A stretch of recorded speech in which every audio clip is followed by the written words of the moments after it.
Hey guys, welcome to the first official unboxing of the Redmi 8A Dual. Let's check out what we have in store this time. So in the box, we have the Redmi 8A Dual, the Type-C charging cable and the 10-watt fast charger. The Redmi 8A Dual also comes with the Type-C charging port along with support for 18-watt fast charging. This means that our entire Redmi smartphone portfolio supports 18-watt fast charging over USB Type-C. Now let's get into the design. If you guys remember, Redmi 8A featured the Aura wave grip design. It received a lot of love and praise. So we decided to take it up a notch.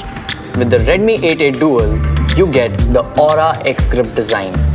It brings a much more premium feel as well as a better grip. The mesh texture on the back keeps all the fingerprints away. Overall, you get the same damdar experience as the Redmi 8A with the 6.22-inch dot-notch HD+ IPS display, which brings much more screen real estate, leading to a captivating viewing experience.